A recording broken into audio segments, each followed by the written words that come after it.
yourself, you're standing here nice and safe, and then somebody comes randomly, puts a bag on your head, and then takes you away. You're hearing all this stuff, but you can't see anything. Then you're put on a train.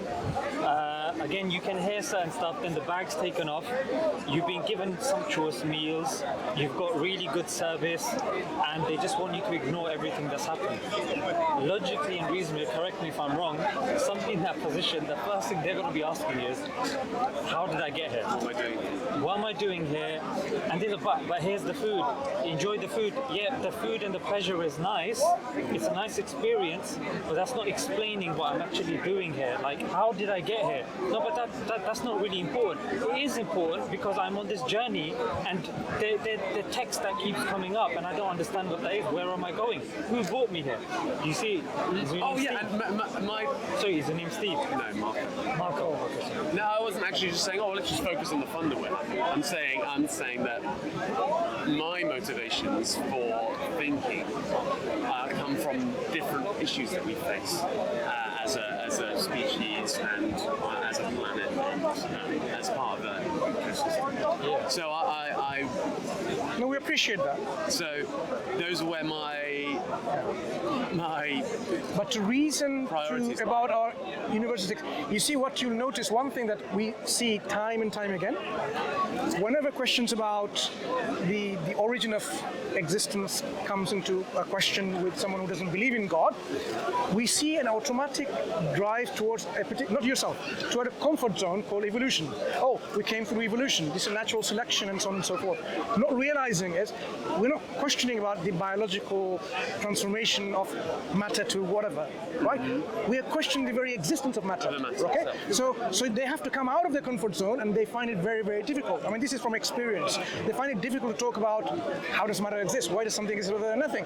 They always want to say, we've just got told by our professors and so on, it's all about evolution, because that's how they have rationalized this question. You don't need to even think critically any further, because everything happens because of this evolution.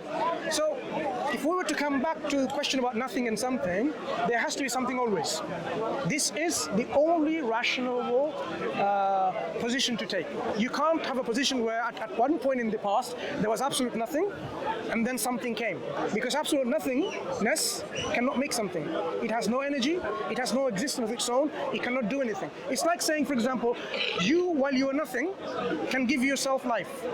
You can't, because you are nothing to begin with. I just think that the fact that there is matter in existence I guess one theory is that, well, it's because it was consciously created, or it could be. You're jumping to the second and third, fourth questions. The first question to understand is whether something always existed or not, because there are many people who will be surprised. They don't see the rationality of that problem that we are facing. Either something always existed, or there was at that point absolute nothingness. Absolute nothingness is not a rational position to take, because from absolute nothingness we should have absolute nothingness. But if we are something now, there has to be always something. Do you agree to that? Then we can move on. Yeah, I would agree. I mean, I have always thought that myself. Good. So there was always something. But now the question now is, if this is always something, it could be our universe, or it could be the causes of our universe, or the causes of that universe. You can just go on and on and on how much you want, right? We need to have an explanation in terms of transformation and change that happens.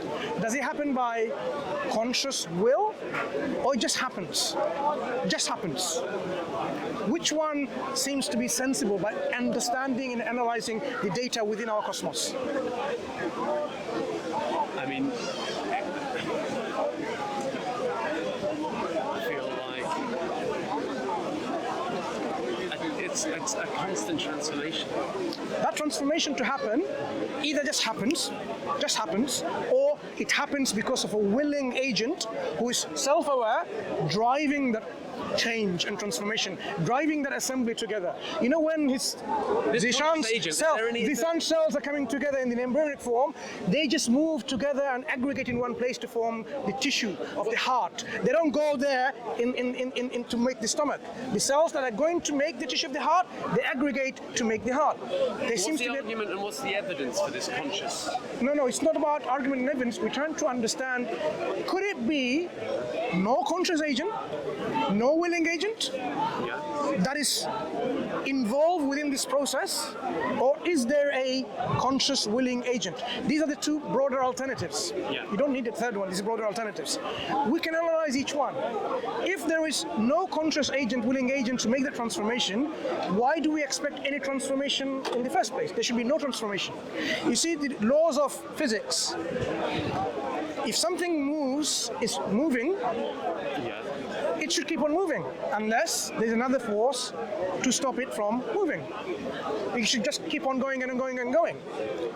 If something is changing to something, organizing cells of a heart and tissue, if something is organizing something, we need to understand, is it just simply happening that's like without a cause, intelligence behind it? Or there is a causal explanation for it, which is an agent of will and self-awareness? I guess there can be these changes that happen, and the cause is the reaction between themselves rather than reactions to happen. These rules on laws need to be in place. The rules came together in place to form this reaction. When you have an hydrogen and oxygen and you just make a spark and you put them together, you get water from it. But to have that rule there to begin with needs an explanation. How do you have a rule there? Every time you have H2 and O, H2O, right, and you do this spark and then water forms, this universal principle that we now have discovered and observed, how do I explain that? If I keep on throwing plastics, Zishan's mic and his glasses and his very fancy watch, and just bang in a warehouse, do I expect the next generation iPhone to happen? It's not going to happen. It will never happen. Even if I, have some of this intelligent assembly like this has alarm or chronograph and lots of other things, right?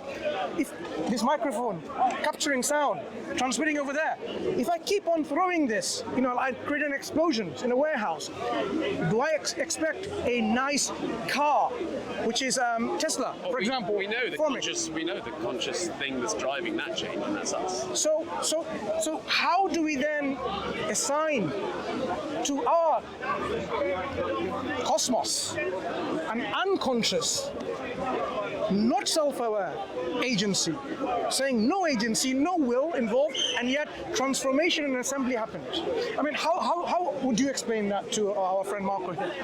The thing is, Marco, what would be interesting to think about here is forces. When you look at forces, a lot of people, when they say the universe came by itself, it's actually, like the brother was saying, it's a logical impossibility, because you're presupposing that a universe exists for it to create itself. So to say, the universe created itself, or it came from nothing, presupposes that there is a universe, then they go to deifying forces. Like you're alluding to sometimes with chemicals and certain things, but if you actually analyze, like the theory of arithmetic, if I've got 1,000 in the bank, then I put another 1,000 in the bank. Arithmetic tells me I've got 2,000, but it doesn't create the money in the first place. Me moving a billiards ball, physics can tell me the laws of motion, but it doesn't cause the ball to move. So forces are descriptive and prescriptive. They are not creative. So this is, I think, a bit of a cop-out when sometimes, and that's why I think Terence McKenna said that, science or scientists, they want the first miracle that matter and space and energy came from nothing. And then we want to explain now from there everything else. So I think that's what Mansur was trying to emphasize, that it is that first miracle that we don't want to give that away for free. We want that emphasis, and we want to get to the root of that, because you were saying you want to. And I am certain that we all know that there is a root there. We all know that there is an explanation, whatever their explanation may be.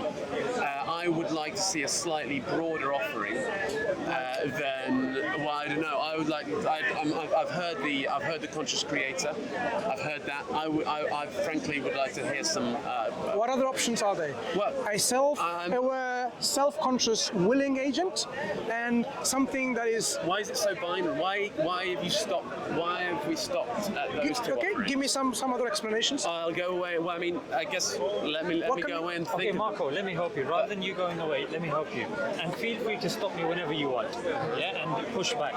So on the one hand, when people say I want evidence, they say, and it's pretty much limited to empirical evidence. I shouldn't have said I wanted evidence. I just said I wanted a broader offering of possibilities. But a broader offering of possibilities is predicated on evidence, isn't it? And there's different forms of evidence, and there's different I branches. guess you can have it. You can have. Yes. Yeah. So on one hand, somebody would say empirical evidence. I'm not saying yourself. On the other hand, when we're talking about religion, we say, look, empirical evidence, ontological evidence, and rational and philosophical evidence as well. So let's talk rationality, because I'm sure you'll agree when it comes to science, it can't answer why questions. Yeah, it doesn't tell us what consciousness is. It can't explain what free will is. It doesn't explain morality. I mean, science washes its hands when it comes to morality, free will, consciousness. Are we in agreement with that, isn't it? Yeah. So because of that now, we need logic, we need rationality, we need philosophy. That's why, I mean, when things were stripped, Descartes said, I think, therefore I am. That's what, at the bare bones, that's what things were stripped to. Yeah, I exist. You exist, right? So when you exist, then you look around, you look for order. Yeah? Uniformity, regularity, stability. Like, why are trees not floating away? Why are cars not, just randomly combusting and exploding? Because there is some stability. That then begs the question, as we've agreed, that there then is a necessary being that is at the end of that chain of dependent things. But now we arrive to that point that, okay, what are the qualities of that necessary being? Mansur said there has to be a will, because if we have emerged at a period of time, and we didn't emerge before this necessary being. So if it's emerging at a specific time and no one's telling the necessary being what to do with us, it's a will. Yeah, I'm sure this logically making sense that us being here, the creation being here, we were created at a specific moment in time, there is will. That being also needs power as well. Yeah, there is power. The fact that that power doesn't randomly switch off and switch on and other beings can come in, that means that power was there forever. Yeah, for it to be the end of the chain. Feel free to stop me when you think this is. I was far from wanting to stick my head in the sand away from this question, away from the the bag's come off, this food's great. What's that? No, I'm not going to wonder how I got here. It's obviously I don't want to do that. But I feel like, why is this? So the extreme focus on the very, very beginning, or even what comes after, if you believe something that comes after. Like, what?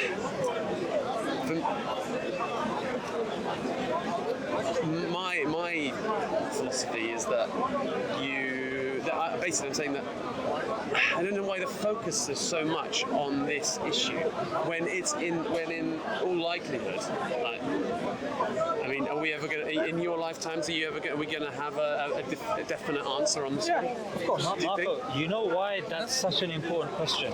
Because that then is predicated on the root of our morality. Because as human beings, we have to live morally. I feel like I'm very morally aware, and I'm able to do that without too much contemplation as to how we've come to be here or what will come to happen to me after I die. I think that it's perfectly possible to live well and morally without spending an awful lot of time on this particular issue. All right, Marco. If I was to slap Mansur on the shoulder, is that good or bad? Well, it depends on context. Well, you just saw me. I slapped him, and you've asked me, like, what would you say to me? Is that good or bad? Well, I'd say it's context dependent. We've all, But you're seeing the context. You walk out of somewhere, and you've had a great time with your buddy, you slap him on the back, and bloody hell, that's brilliant, wasn't it? That was great. You slap him on the back. I didn't say that though. I just did that, just like now. Is that good or bad? Well, I'd say it's probably pretty innocuous, and there doesn't really need too much contemplation. I mean, it would be interesting to know your motivations. So I guess a slap on, what was the rationale behind your action? I just wanted to slap him. You wanted to slap him, okay. Yeah. And I guess if you wanted to get into that, is that we'd say, was that bad for you? Did you like that? No, I didn't. You didn't like it? Oh, please, would you not do that to Mansur again? But why is it bad? Yeah. He likes it. Well, I mean, I guess we all just have to be. We are free to go about our lives and think and do what we think is best, as long as it doesn't encroach on other people too bad. We need to be aware of where our actions encroach on the lives of other people or other. Where did that metric come from? And why is that metric better than my metric? Your metric is I should be able to do whatever I want. If pleasure more than pain, like Bentham said. Pleasure. Well, I guess what we could do, this. Why would you restrict his pleasure in hitting me, for example? Well, I mean, we'd then have to say, well, why? Where does your pleasure? What pleasure do you arrive from hits? It gives me a dopamine release. That physical contact just makes me feel in charge. Okay. Well, do you want to live in a world where people can do that if they want? Do you want to live in a world where people are free to do whatever they want, free of? I don't care about other people. You don't care about other people, and do you think that's the kind of society that you'd like to live in? I don't care about society. I care about myself, my pleasure, my pain. Okay, so you happily live in a they have to be in a physical place. That matter that we've discussed has to be in a physical place. He lives like a Brazilian drug lord, quite happy. Yeah. And enjoys his life by exploiting people and whatever that needs to do. Yeah. So why is morality based order is something that you're. So is he doing a moral thing? Because you know what, you love to slap people on the shoulder, but you can't do that if someone's done something. So why are you saying it is immoral? If someone's arbitrarily incarcerated you, for example, and your hands are tied behind your back, you won't be able to go around enjoying yourself slapping people on the shoulder because you'll be tied up. So so you want to enjoy the freedom So how of can being you prove that, like theoretically, that we can then mass produce that theory to other people? We've come pretty far, haven't we? I mean, look, we've done pretty bloody well at civilizing ourselves. I mean, the world, the way that we live now is very different to the way that humans have lived for the majority of our How history. long ago was communism in Russia? Not too long ago.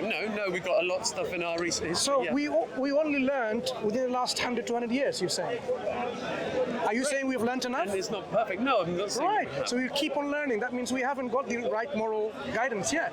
Because 200 Well, years ago, 100 years ago, 200 years ago, the communist Russia, they thought they had their upper moral ground. And look what happened. Look how many people, how many thousands of people suffered because of that. So if you were thinking about, we're pretty much now there already, we're here in our moral understanding of what makes moral and so on, I would say we're probably not even there yet. Because that's what people thought 100 years ago. And 100 years later, that's what they will tell us. And Marco, what's interesting is, sorry to cut you, you said we're doing pretty much now. We're doing pretty much better now. What do you mean by that? Well, I'd say at least in the realm of what people can freely do to other people. Like invading Iraq and Palestine and Syria, lots of countries looting all their wealth from Africa, from Asia. Are we doing pretty well? I mean, in what we've come to, we were just talking about we were talking about personal freedoms and the ways that we can act towards one another in a day-to-day today's setting and what you can do with impunity. Our personal freedom seems to be very much restricted by our political freedom, by our politicians. What they're doing, they're invading the whole country for greed because of oil and gas. Yeah. So we haven't come anywhere near to the good moral standard. But I'd say we've definitely. So what was your question about morality then? Are you saying the morality is not something that should be grounded on our own personal feelings, but rather? Yeah, it should be objective. It should come objectively. Because the thing is, Marco, I could see the sincerity in what you were saying, but let's face it, it's not going to really get far. There's no metric. What you are referring to is it's by Kant, the categorical imperative. But we know the categorical imperative of Kant breaks down. It's pretty much what you said, which is that if you extrapolate something to other people, would you mind if that happened to other people? If other people started doing that, would that be conducive for society? That's what you were saying. But then the point, and it breaks down to lying. That if a woman is at home and her husband's at home and she opens the door and there's a killer outside and her husband's inside and the killer asks her, is your husband at home? According to Kant and according to the morality that you put forward, she's not allowed to lie. Because if she lies, then other people can lie, and then that's bad for society, therefore she can't lie. And that's where it breaks. I guess what do you think about that? I guess lying is context dependent, isn't it? Really, lying. If a lie, like everything, like a slap on the shoulder, like you can't. There's no one answer for something like a lie because it's so context dependent. Go for it, yeah. So the only issue with that now, Marco, is what you may determine as a white lie, I'm going to determine as a serious lie. Let me give you an example. You go home late. I didn't say it was a white lie, I just said that there's lies in context. Yeah, we're not going to hold you to that, don't worry. So in the sense that, can we agree on this point that gradations of lying is subjective to people? What I deem as a little white lie, you will deem as a serious lie. Would we agree on that? I guess we'd have to. I guess people might judge things differently. But I'd be surprised if there was. I'd be surprised if there was an example of a lie where one person thought it was minuscule and the other person thought it was major. Okay, so if I asked my friend, how are you? Yeah, and my friend tells me he's fine. Yeah. However, he's lying. He's actually, going through some madness at home, and he's told me everything's fine just to throw me off the scent. And then there came a chance that he was very close to being suicidal, and he could have taken his life. Because of that one lie that he said, and I turned away and didn't enter his house, his life could have gone. Can you see now? To him, he just wants to get away. He just wants me away because for him, he's just thinking. I'd agree that I think that most people would think that was, a serious situation. But for him, he's just seeing in terms of he thinks in his head, I'm going to die anyway, it's a short existence. But again, whether you see in terms of lying, whether you look in terms of time, whether you look in terms of culture, Marco, there's just so many variables that one has to take into consideration whether one lie is justified and one lie is not justified. Let me give you the example of Boris Johnson, the very Prime Minister of our country. He even now, barefaced, telling people that, you know what, I didn't go against the lockdown rules, what I did was justified. Sunak is defending him. But I would say, and correct me if I'm wrong, even according to a YouGov poll, people are saying it was a lie, it was anti common sense. It just went against what we believe in, what we believe to be true, but that man simply cannot accept that. And he's convinced that he's correct and he's right. Why? Because it's the same like a child, you've asked him and he will lie. Again, a white lie, if your wife asks you, do I look fat in this? What if she genuinely wants your opinion so she can go to the gym? But you lie because you don't want to hurt her feelings. Again, there's just so many things. But again, Marco, this is what it comes down to. And this is what you said at the start, that look, I want to look at the bigger picture, I want to look at the bigger thing. And I'm saying, Marco, you actually can't do that. Why? Because in the society that we're living in at this moment in time, you can go on the street and you can ask people, what is a woman? And I promise you, I swear to everything that's holy, you will not get consistent answers on this. What is a woman? You're not. In fact, if that's recorded and it goes online, you can lose your job. If on camera you say anything about the vaccines, you can lose your job. If you question any historical aspect about the Holocaust or 9/11, you can lose your job. This video will be censored. So the point that I'm trying to say is, all of these things about you can say this, you can't say that, is all predicated upon morality. And that morality needs a basis, it needs a foundation. What is right, what is wrong? And simply saying, oh, whatever you feel is right or wrong, that's what the example was. No, but I mean, I guess the idea of a creator, if you're coming back to that, I mean, I think a religion is a set of moral guidelines, and that's a good thing to take. You know, it's a way to live that should be a good way, a morally just way. Fine. So yeah, I mean, we're not disagreeing that wherever you get your morality from. What we're saying is, morality necessarily follows when you necessarily accept there's a necessary being. I mentioned it 3 times. When there has to be a necessary being who is the cause of our existence.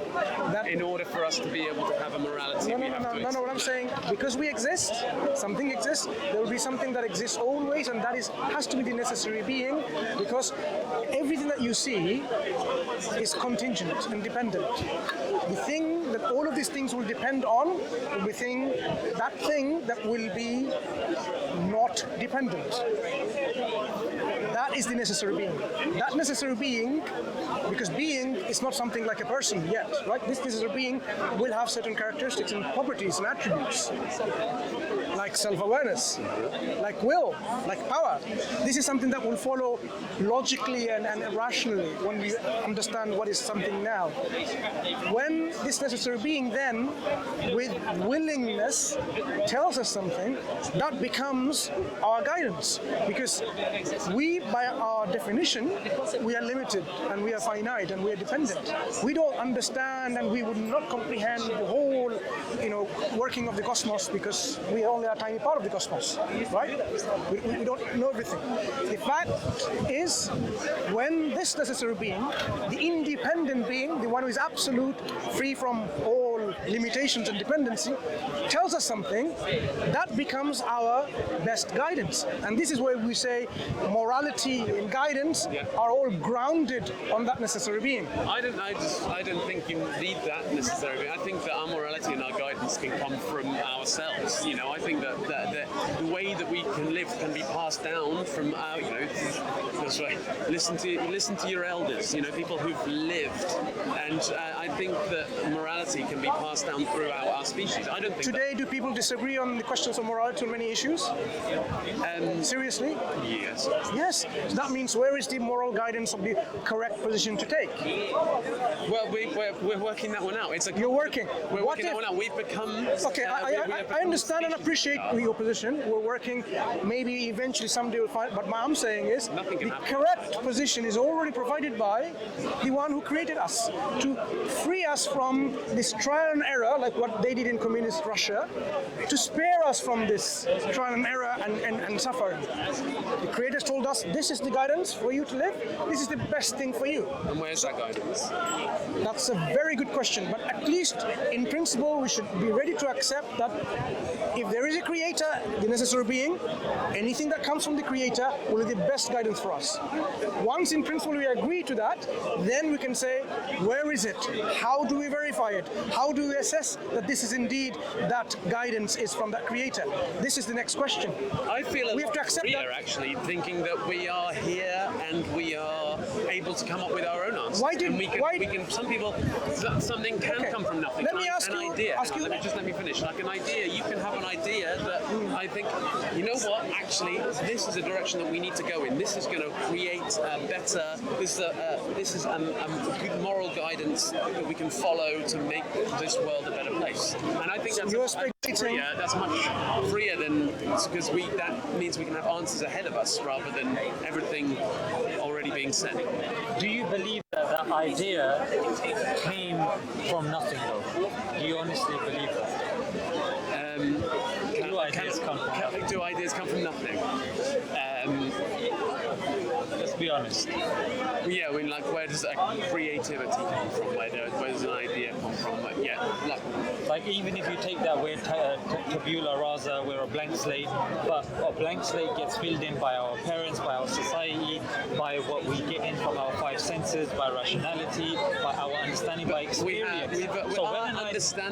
We know more about, like, our understanding of the way that our brains work is very, very limited. Let me give you an example. And I think that it doesn't come from nothing, but it comes from an idea that can come from a place inside our brain. Let's take this tabula rasa thing. My brain is empty when I'm born.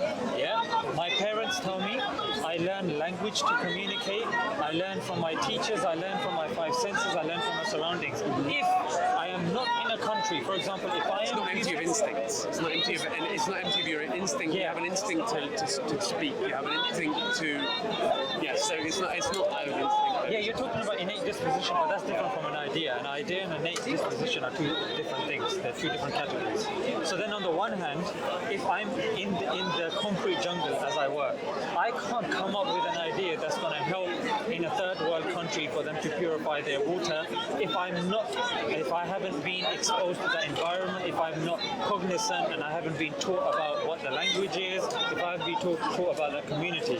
It's only if I was to go there and I learn about the culture and I learn about what's used, what the society is, only then can I have ideas, only then things will come. Like Stephen Hawking, he learned about physics, he learned about the language of the universe and stuff like that. Therefore, he was able to come up with theories of the black hole.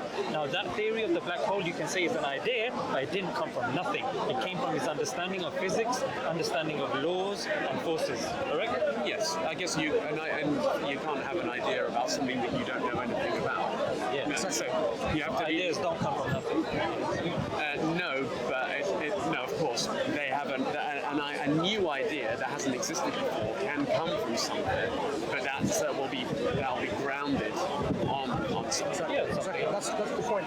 So when we talk about morality, we say when the creator gives us this guidance will be best for us. This is something that's easily understood because if the creator wants us to live, in fact, if I were to ask you, Marco, what was the purpose of your creation from that creator? Why did this creator create you? How would you find out? I think all of our existence is very arbitrary. Are you suggesting the one who is a willing, conscious agent who brought about this change did this willy-nilly in vain with no purpose behind it? I think... Just look at yourself. The way you're organized, the way the sun is organized, so much design input in there for a reason. Yet, put yourself whole together, there's no purpose behind your life. Does that make sense? To give you an example, the heart is there to perform its function, to pump the blood all over the body. The lungs is there to take in the oxygen and remove the harmful carbon dioxide from the body, to have this gaseous exchange and then have this energy transferred from your liver, your kidneys, everything in your body seems to be there for a specific function and purpose. Whole body together, you're saying there's no purpose behind it. Does that make sense? Yeah, I think that every part of our body has a purpose, and you put it all together, you don't have a purpose? it depends on whose purpose in whose eyes. Purpose in my eyes, purpose in society's eyes. Let me explain a bit further. Did you and I decide the purpose of our heart to beat? Lub dub, lub dub, lub dub. Didn't. Did you put the purpose of your ears for hearing and balance? Did I? No, we didn't. Did it for me. So nothing of our body, individually or collectively as a whole, how can we then say we make our own purpose? Because we did not design or put our function and purpose for the parts, but as a whole, how can we say the whole, we can decide our purpose? These are just tools. They're just tools. They're like No. If it's so seriously, when you contemplate it, every single part of our body, the purpose and the function, we didn't decide, we didn't agree to. It's something that is there, like an engineer who's done it. And then when we put it all together, you can't say, oh, my purpose is to be happy and have a cigar and that's it. It has to be set by the one who created us. Just like all the parts of our body, the function is set. That makes sense, Marco. The thing is that I don't see that correlation. As in, like, okay, the parts of a purpose, the whole doesn't have a purpose. I mean, how do we square that circle? well, I mean, but then it depends on what. Yeah. The purpose is very loaded. So I mean, Function. What is your function being here in this cosmos? Well, my function here today. No, is, your whole existence, your whole life. Shouldn't be decided by yourself, like you didn't decide the purpose and function of your heart. I think. For what reason are we brought into the world? It's not our choice. The reason wasn't your choice. No, it wasn't. We're getting there somewhere. It wasn't your choice that you came into this world. So the reason that you are here and I'm here, it's not something I can speculate about. How you can speculate about. The reason has to be understood from the one who made us. That makes sense. The one who made us, brought all of this universe in this assembly, is in the right position, correct position to tell us our purpose of our existence. If you are taking that theory, if you think that we were consciously made, then that's where you will draw your function. So are you still thinking that unconsciousness brought all of this transformation? I'm saying that. Does that make sense? I think there's so many things that we don't know that are far. I think there's so many unknowns. Even though we don't know, we know for one thing, nothing cannot make something. Do I still need to know? You don't know that the state. You don't know that the state it is nothing. You don't know that there is not, and something didn't exist. You don't know for sure. You don't know that the natural state is something. You just assume that the natural state is nothing, but you don't know that the natural state I'm saying something exists now, something has to be always. We can't backtrack now, we agreed to that. That's something that always existed. Looks like the universe is being transformed into particular order and precision, into the things you said, stability and so on and so forth. That requires an agent who is transforming, not just sitting there. You can sit there in a garage and a bike would not assemble from the parts. It will never happen. The fact that you require an intelligent assembly with an intelligent being or a conscious agent is something that we see and we understand, we accept that. Why is it difficult for us to accept that there is an intelligent assembler for all of this universe is the fact that what comes with it, responsibility. Because if there is an intelligent agent created us, must be a reason. And if we want to know what the reason is to actually, there is what we have to fulfill, but we don't want to, we want to be liberal, we want to be free, we don't want to follow the purpose that we are created for, it will be an obstacle. And that is what, personally, in my humble opinion, I find the obstacle for people who understand almost that there is an intelligent behind our universe, but the next step of why do I have to follow that intelligent? Why that intelligent agency created me? Why do I have to follow him? I want to be happy the way I am. I want to live my life the way I want, not to be subservient and obedient to that thing. A Muslim, this is where the starking difference is. We are called Muslims conceptually, not just an Arabic word. Someone who eventually surrenders and submits their will to the will of that conscious entity. This is the final recognition of the reality that yes, actually, there's someone greater than I who deserves my obedience and my submission towards. And that's why I'm subservient to the one who's made me and said, you know what, life wasn't mine to begin with, you gave meaning to life. I'm living just because of your mercy, because you gave me life. So I am already in debt to you. So what is that I'm required to do? The Creator tells us exactly, and that thing is not difficult for us to do. The Creator doesn't want us to become demons. The Creator wants us to be with our mind means to develop ourselves to be best, to be the best. For you to think, so you give your And by doing- obedience to to your creator, and you're part of something. You're the religion. You're part of. I feel like what I give myself to is broader. Who do you thank for all that you have? Like Mother Nature. Mother Nature. What is Mother Nature? It is the total sum of everything that we have on this planet. That's the thing all around us we see, right? Yeah. But this is what we see is the effect. This is not the cause. So instead of thanking the cause of all of these things, we are thanking the effect. But if you think the cause is time, the cause is time. Time is what? What is time? It's just a measure of change. But changes happens only if you have a conscious agent willing and driving that change. So it all goes back to there is a conscious agency. So that conscious agency we should be thanking. For example, if I run into an accident, you shouldn't thank the ambulance. You should thank whether or not at the very, very beginning there was a conscious creation. Say that there was. Marco. Say that there was. What has happened though is that an experiment has begun, and actually the conscious element of it ended at the beginning of history, 14 billion years ago. So created, gone. That's it.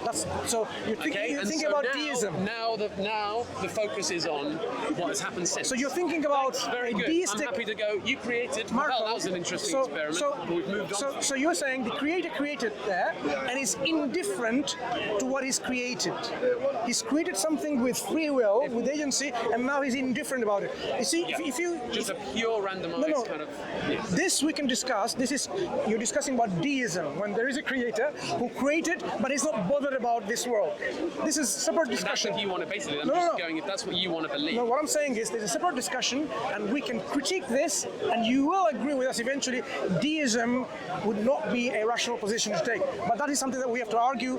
But what I'm saying is now, if I got run over by something, would you thank the ambulance itself, or you who took me in the ambulance, and the ambulance driver who took me, and the doctors and the nurses and all the other allied healthcare professionals who actually saved my life? Or would you simply thank the ambulance, that car that drove me?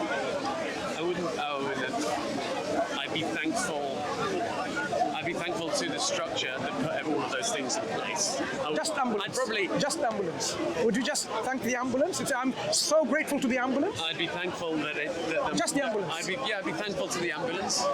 And no one else, not even you. Yeah. I'd be thankful that it didn't only the vehicle. Not you who actually took me from the road, called the ambulance came, the ambulance driver dropped to the doctors came and they revived me, the nurse, healthcare professionals. Thankful to many? What you're thanking, I'm saying in this scenario, you're only thanking the ambulance. Yeah. That's Mother Nature. Yeah. You know that doesn't sound very appropriate. Thanks is not due to the ambulance. And the creation that you see, creation did not bring us in this life. Instead of thanking the creation, we should be thanking the creator. Instead of being grateful to the Mother Nature, which is the creation, we should be thanking and be grateful to the one who's brought Mother Nature into existence. This is what we are reasoning with you. Indeed, but I still think there's probably, there's room for other theories. And I'm saying, fine, you have to be thankful, but then am I thankful to that creator who put me in the ambulance in the first place? Am I thankful for that? Am I thankful for that I'm in this building and I survived? But God, that guy guy in the bed next to me, he suffered a horrible death. Am I thankful for that? That's his lifespan that was determined by the creator. So But maybe he died because of a fractured shoulder because someone came along and slapped him too hard on it. And you must, when you understand about life, do you believe you have control of your lifespan? Can you decide to live for I'm in control of 11 years if you want to? basic elements of it, but not really. No, I'm not. No one is in control of our life. Marco, look, if you I mean, a mediocre, minimal level of superficial control. if we were supposed to meet in the park tomorrow at say 3 o'clock, yeah, and then I came an hour late, and then you said, why are you late? And I go, oh, because I was waiting for the metals in my car to come together and plastics and the fabrics to come and organize themselves in such a way, and the petrol to come. You would look at me. How would you look at me if I gave you that as an explanation? It depends. If that's how you normally talk, I'd say, well, he's in his old self. No, that's me giving you an explanation of why I'm late, of why my car wasn't ready because of the changes didn't take place. Then those changes took place and I was able to come self-drive even though it wasn't a Tesla, and it came. Any reasonable person, Marco, in that conversation would go, are you, like you said, are you winding me up? Like, is this a spoof? Is this a parody? Is this a satirical answer? I'll say no. And the reason why you would go to that conclusion is you would say because it's not feasible for such things, such design to happen by itself. Similarly, if you went and you had a child and you went into your kitchen and your child, there's a series of steps there, there's a cookie jar, and your child has a cookie in their hand and they're coming down the steps and the cookie jar's there. You ask the child, what are you doing? And they said, the wood came by itself and made the stairs, and then I started. You're implying a constant. Now we know that even if there has been some sort of creation, we know that the creative act began and ended, and since then it's up to us to kind of So that kind of literal, physical, day-to-day creation isn't happening, and I don't think you think that. Who's maintaining it? No, wait. You didn't let me finish, because when those two things happen, naturally you assume, based upon your observation, based upon logic, based upon your understanding, you don't even entertain the other idea. Yeah. What you do is something which science uses as well. It's called the inference to the best explanation. Yeah. The inference to the best explanation first was that person is just making an excuse. They don't want to tell you the real reason that they're late, and it's just waffle. Second reason was your child did climb up the stairs, did get the cookie from the cookie jar, even though you told your child not to. And the point that I'm trying to say, Marco, is if you start opening yourself to such possibilities that things can just happen by themselves, following no structure, no design, your life will be an absurdity.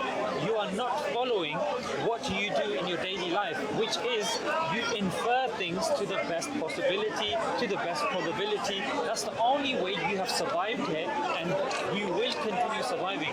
You start crossing the road assuming that cars will just become smoke and they start floating. You don't entertain that thought in the slightest, because you believe in design, you believe in order, you believe in creation, and all we're saying is, look, you believe in that stuff in every facet of your life, Marco. Why not? Yeah, you do. Stop short? And all we're saying is that if you then extrapolate that to creation, it is the inference to the best explanation that there was a creator, as opposed to things haphazardly coming into existence, as if there being aliens or there being this. This seems the best inference to the best explanation.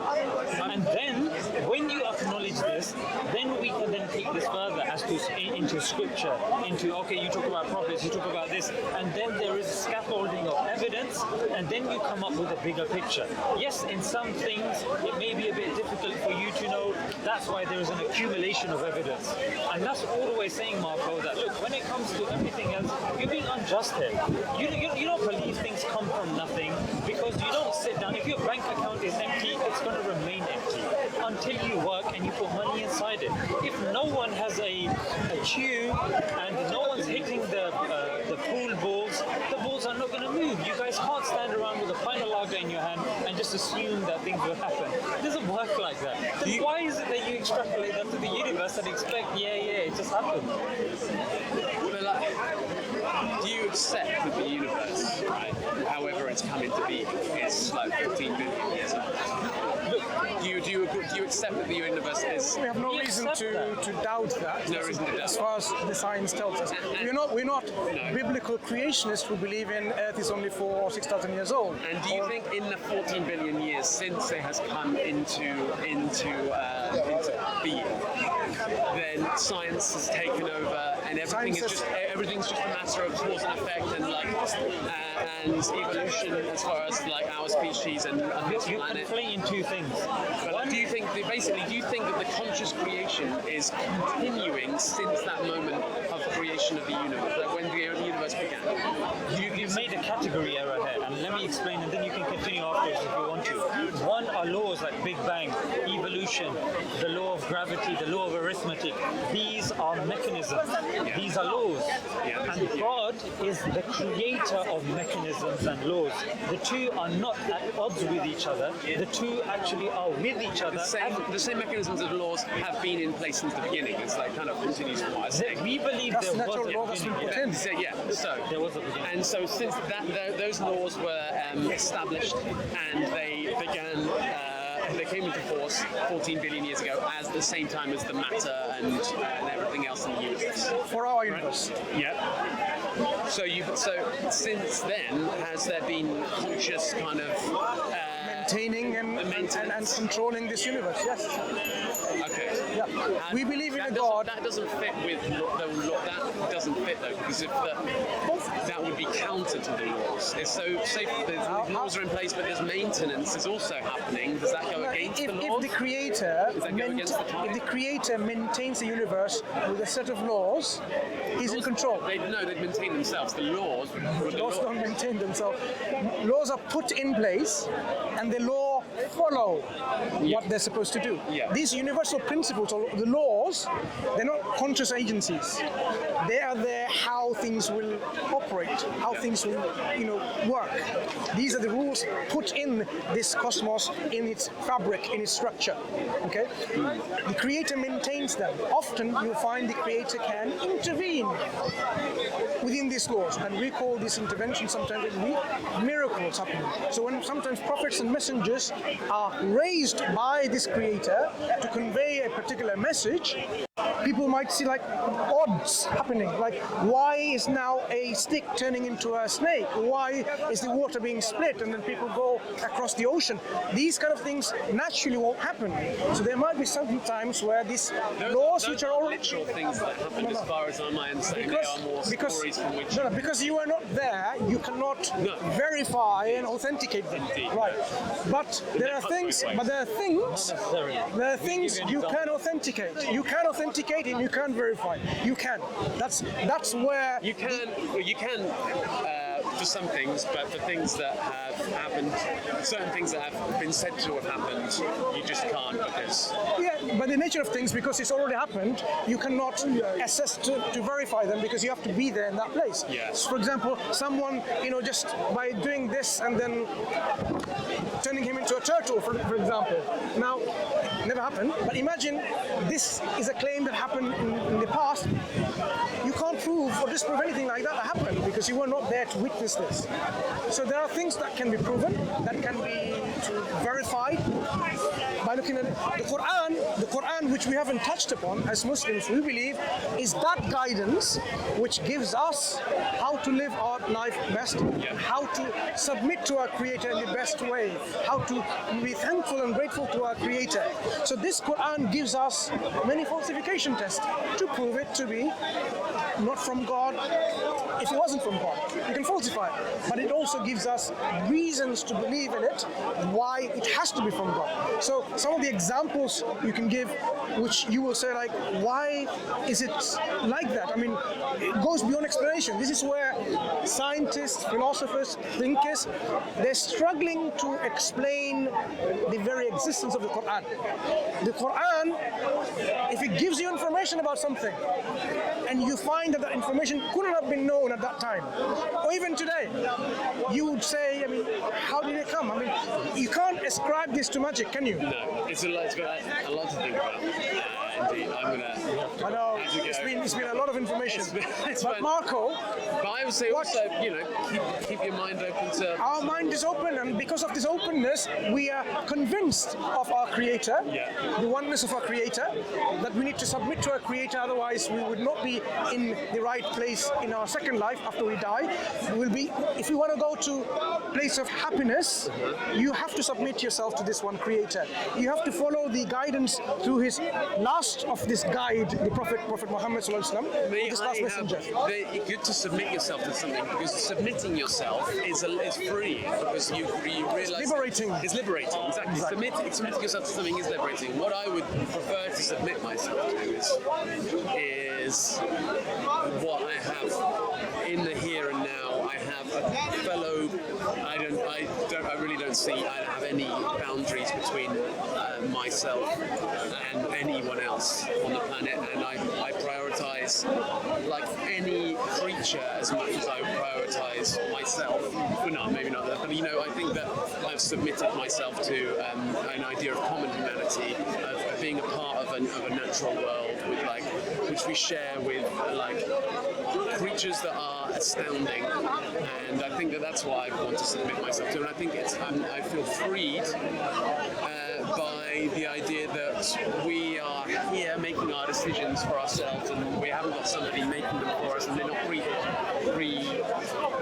Marco, the problem with that is you're currently at equilibrium.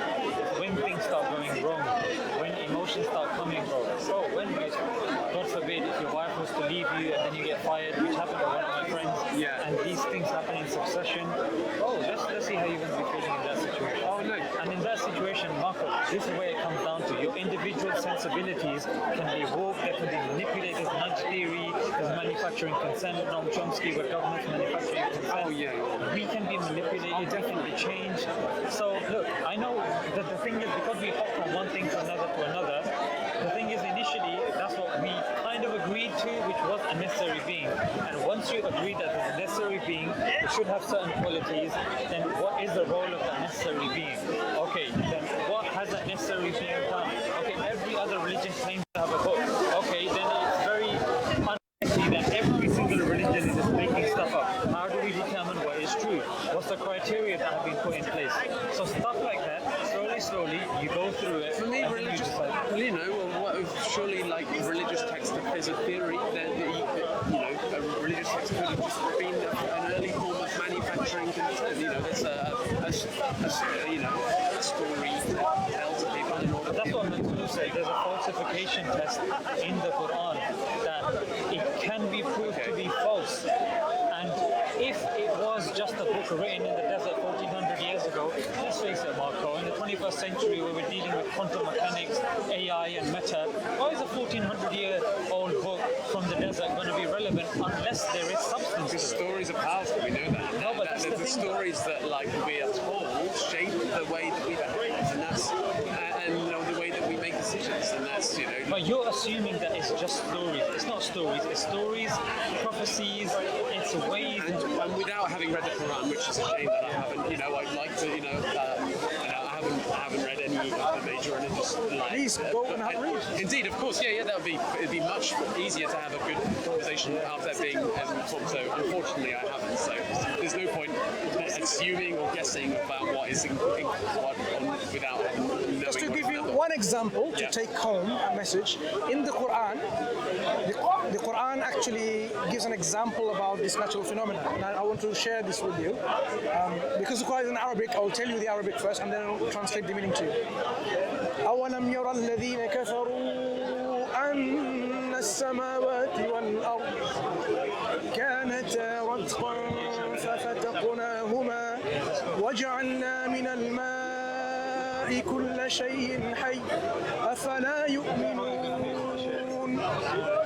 Do not the unbelievers see, or have they not known, that the heavens and the earth was joined together as one piece, and God parted it asunder, and He brought every living thing from water?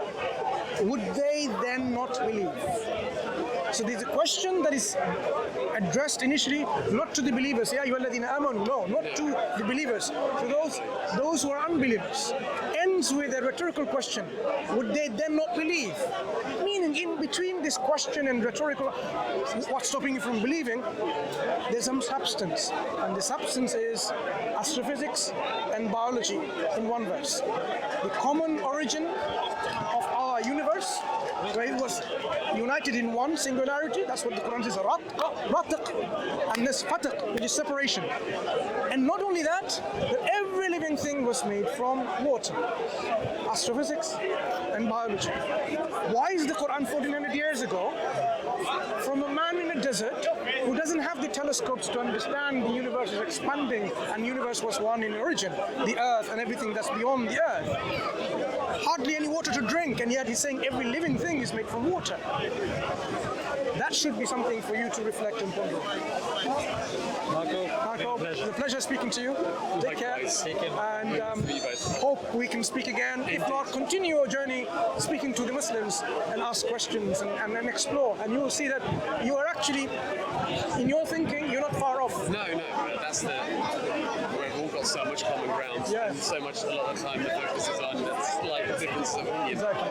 But, great. Who's this one? This guy. Yeah. Thank you very much. What was the conversation about, by the way? Lots of things. It's broad. Is it? I'll go because my mates are waiting for me. All the best. Take care. Is this my one? I don't know. No, that's my one. My one's this one.